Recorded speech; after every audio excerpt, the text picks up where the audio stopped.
8 भाई थे, 8 भाई में 8वां भाई कौन था? दाऊद था। और वो उसको कौन सा काम सौंप दिया गया? बकरी चराने का। उस टाइम में बकरी चराने वाला एकदम बेकार है, वो बकरी चरा रहा है।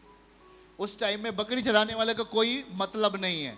तू बकरी चराने वाला सबसे गड़बड़ काम कर रहा है। अभी वो बकरी चराने वाला व्यक्ति था, लेकिन सैमुअल ने अर्थात परमेश्वर ने उसी को बुलाया और उसी को मस्सा किया यीशु के नाम में। सुनो क्या हुआ। और जब वो आर्मी कैंप में जाता है, दाऊद जब देखने के लिए जाता है वहां क्या हो रहा है, कुछ वो खाना वाना लेकर जाता है, और जब वहां देखता है, इसके भाइयों ने जब देखा तो क्या किया, उस वचन को जरा दिखाइएगा।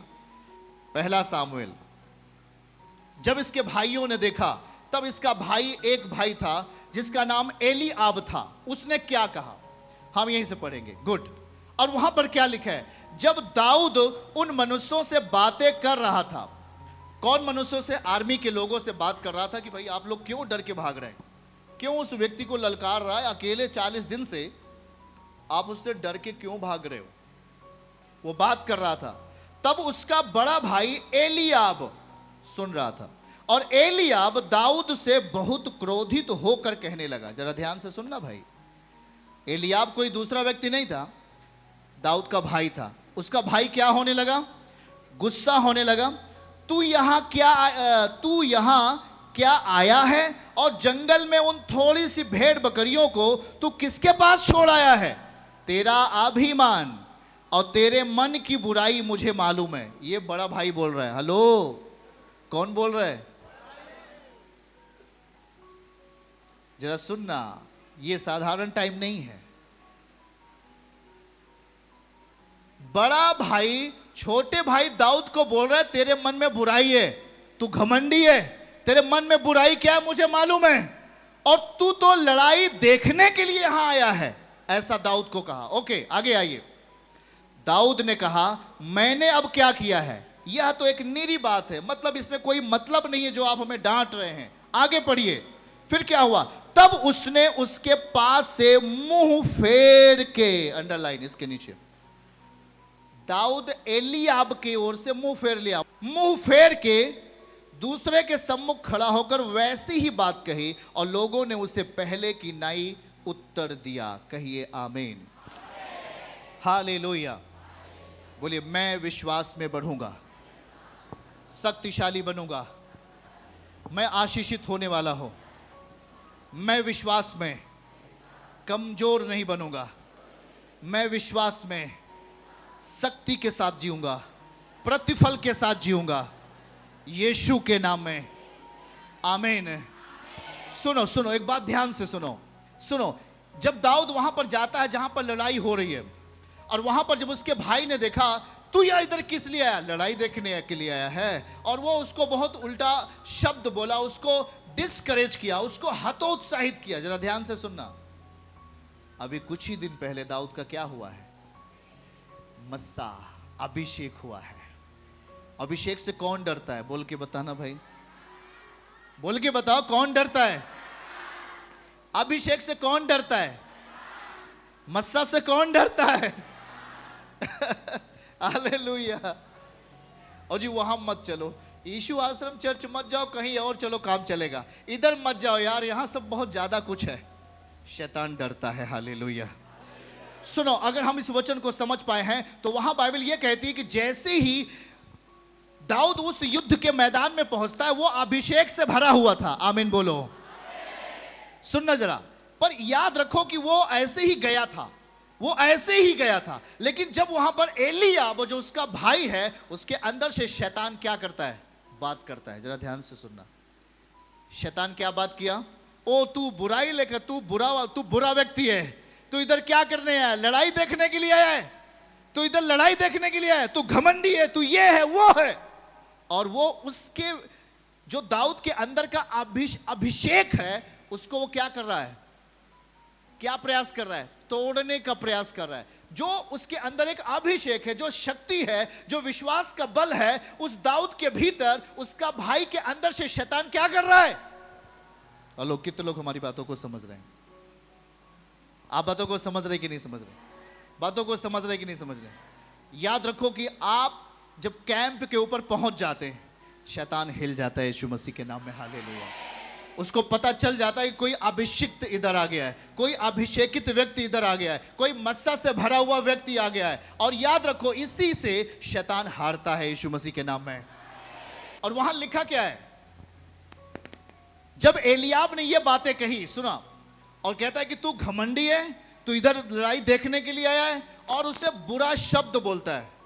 उसके अंदर के उस फेथ को वो तोड़ना चाहा, उसके अंदर के विश्वास को क्या करना चाहा, तोड़ना चाहा, डिस्करेज करना चाहा, हतोत्साहित करना चाहा। तो बाइबल कहती है कि दाऊद एलियाब की ओर से मुख क्या करता है। हेलो, दिखाइएगा उसको 30 पद में लिखा है, दाऊद उसने उसके पास से मुंह फेर के दूसरे के सम्मुख। नोट करना इस बात के लिए, आप जिस अभिषेक में चल रहे हो, वो अभिषेक, वो मस्सा गलत बातों का समर्थन नहीं करता, पाप का समर्थन नहीं करता, पाप के साथ नहीं जाता। और वहां लिखा है कि दाऊद क्या किया, अपना मुख फेर लिया। क्या कर लिया, तब उसके पास से उसने मुख फेर लिया, और फिर वही जय की बातें वो करने लगा। आमीन बोलिए। कौन सी बातें करने लगा। एक बात याद रखो, जब आपका अभिषेक होता है, जब आपका मस्सा किया जाता है, जब आप चर्च के लिए रेगुलर होते हो, फैक्ट होते हो, ईमानदार होते हो, सत्यनिष्ठ होते हो, आप जब समर्पित होते हो, तो आपका मस्सा हो जाता है, मतलब आप अभिषेक में चलने वाले व्यक्ति बन जाते हो। और जब आप अभिषेक में चलने वाले व्यक्ति बनोगे, आपके हाथों का बल खत्म, अभिषेक काम करेगा आपके लिए ही। मतलब आपका ताकत की जरूरत नहीं, वहां परमेश्वर अपनी उपस्थिति देकर आपके कामों को आसान करता है। जहां पर भी आप टूटे हुए हैं, जहां पर भी आप उलझे हुए हैं, जहां पर भी आप थके हुए हैं, वहां पर अभिषेक आता है, मस्सा आता है, और आपकी लाइफ के लिए वो सरल मार्ग तैयार करता है। वहां पर लिखा है कि जैसे ही दाऊद वहां पर पहुंचता है, कैंप में पहुंचता है जहां पर लड़ाई हो रही है, और दूसरी तरफ शैतान किसको चैलेंज दे रहा है, आपको चैलेंज दे रहा है। कितने दिन से चैलेंज दे रहा है, 40 दिन से, मैं तुम्हें मार डालूंगा, तू बच नहीं पाएगा, मैं तुझे खत्म कर दूंगा, मैं तुझे समाप्त कर दूंगा, मैं तेरे बच्चों को मार डालूंगा। ऐसा चैलेंज, ऐसा लगातार 40 दिनों से कौन चिल्ला रहा है, याद रखा, शत्रु। और जब वो चिल्ला रहा था तो किसी की हिम्मत नहीं हुई उससे लड़ने की, उसे युद्ध करने की, क्योंकि वो बहुत ही शक्तिशाली पुरुष था, बहुत ही वो बहादुर था, वो सामान्य व्यक्ति से बहुत ही ऊंचा था। हालेलुया। और बाइबल कहती है कि वहां जब वो परमेश्वर के उस जय के बारे में बात ही कर रहा था, उसके भाई के अंदर से शैतान क्या किया, बात किया, तू क्या करने आया है, लड़ाई देखने आया इधर, घमंडी हो गया तू इधर, भाग यहां से, जाओ अपनी भेड़ बकरी को चरा। उसके अंदर के फेथ को, उस फेथ को जिससे मुर्दा जिंदा होते हैं, वो विश्वास, वो अभिषेक जो दाऊद लेकर उधर है, उस अभिषेक को तोड़ने का प्रयास कौन कर रहा है। जरा ध्यान से सुने, तुम्हारा यीशु मसीह, अच्छा खुद तो सलीब पे मर गया, क्या करेगा, ऐसे करके कुछ लोग, अनजान लोग बात करते हैं। उनको ये नहीं पता कि सलीब पर यीशु मसीह मरा किस लिए, वो जानबूझ के मरा, और फिर मरने के बाद क्या किया, मारने वाले मृत्यु को मार करके, हरा करके जिंदा हो गया। ये आगे की कहानी तो पता होनी चाहिए। आमीन। यीशु का सलीब पे जाना और स्वयं अपने आप को मार देना, हमारे पापों के लिए, प्रेम के खातिर अपने आप को ही सलीब पर दे दिया, वो उसे कोई मार नहीं सकता। उसने मृत्यु को हरा कर तीसरे दिन क्या हो गया। याद रखो, परमेश्वर का दास दाऊद इस अभिषेक में था। और जब एलियाब ने कहा कि तू ऐसा है वैसा है, जा अपने उस भेड़ और बकरियों को चढ़ा, इधर क्या कर रहा है, लेकिन दाऊद क्या किया, मुख फेर लिया। पड़ोसी को बोलो, मुख फेर लिया। बुरी बातों से, हारने वाली बातों से, निंदा की बातों से, अभिमान की बातों से, अज्ञानता की बातों से मुख फेर लिया और फिर वो अभिषेक की बात करने लगा। हालेलुया। दाऊद थोड़ा भी वहां पर अपना ध्यान उसकी बातों पर नहीं लगाया। याद रखना इस बात को। ऐसी जब आप चर्च के लिए आते हो, जब प्रेयर के लिए आते हो, शैतान आपको डिस्करेज करता है। उसको पता है कि जब आप चर्च में गए हो तो शैतान खत्म होगा, उसकी पावर टूट जाएगी, वो कई भाग में टूट कर खत्म हो जाएगा। वो पहाड़ जैसा दिखता तो है आपके परिवार में, आपके घरों में, लेकिन वो अब खत्म होगा, क्योंकि परमेश्वर अपने वचन के द्वारा ब्लास्ट करेगा और वो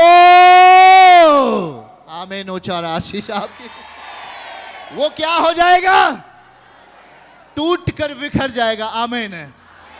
पर आपको जानना है वो टूटेगा कैसे। दाऊद ने क्या किया? दाऊद, याद रखो कि उस पूरे एरिया का जो वातावरण था शैतान ने अपने हाथ में ले लिया था। ले लिया था कि नहीं ले लिया था?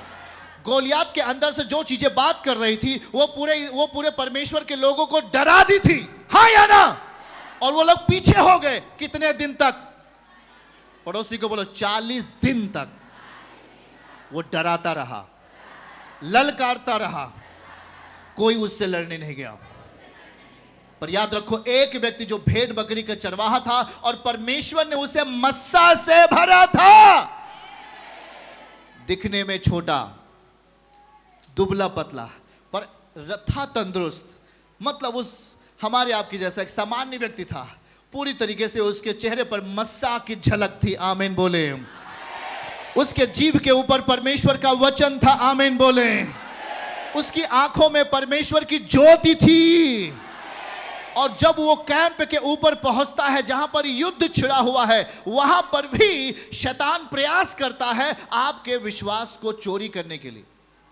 आज भी ऐसे ही करता है। जब आप चर्च के लिए आते हो, जब आप चर्च के लिए रेगुलर होते हो, प्रार्थना के लिए अपने आप को हमेशा के लिए तैयार करते हो, उपवास के साथ जीते हो, पवित्रताई के साथ जीते हो, तो कहीं ना कहीं कुछ इस तरीके की अपवाद और आपके अंदर के उत्साह को चोरी करने वाला शब्द आपके पास आता है। आता है कि नहीं आता है? कितने लोगों के पास ऐसा अनुभव है? जब आप बढ़े हैं तब शैतान आपको डिस्करेज करने का प्रयास किया है, आपको तोड़ने का प्रयास किया होगा। वो सबकी लाइफ में हो सकता है, सबकी लाइफ में। आज ही वह क्या करते हो, वहां तेरा कुछ भला नहीं होगा, तो वहां प्रभु तेरे लिए कुछ नहीं कर सकता। तमाम ऐसी चीजें शैतान आपके चीजें लेके आता है, जैसा हम वहां वचन पढ़ रहे हैं। पर दाऊद ने क्या किया? एक साथ बताइए, दाऊद ने क्या किया? अगर आपको वचन मालूम है तो दाऊद ने क्या किया? अपना मुख क्या कर लिया? निंदा के बातों से अपना मुख क्या कर लिया? उस शैतान की बातों से अपना मुख क्या कर लिया? क्या वो उसकी बातों को सुनता रहा? क्या उसके हतोत्साहित की बातों को सुनता रहा? क्या उसकी उस शैतान की बातों को सुनता रहा जो उसके हार्ट को कमजोर कर रहा था, जो उसके विश्वास को तोड़ रहा था? क्या वो उसकी बातों को सुनता रहा? बाइबल कहती वो अपना मुख क्या कर लिया? कितने लोग तैयार हैं इस बात के लिए? अगर आप भी तैयार हो, निंदा की बातों से अपना मुख फेरो, घमंड की बातों से अपना मुख फेरो। जो आपके फेथ को चोरी करता है, जो आपके मस्सा को तोड़ना चाहता है, उसे डिस्करेज करना चाहता है, उसकी बातों को नहीं सुनो। दाऊद ने नहीं सुना। अब जब दाऊद नहीं सुनता है तो याद रखो, यही दाऊद युद्ध लड़ता है और यही दाऊद उस बड़े दैत्य जैसे व्यक्ति को, अपने से 2 गुने 3 गुने व्यक्ति को युद्ध में हरा देता है।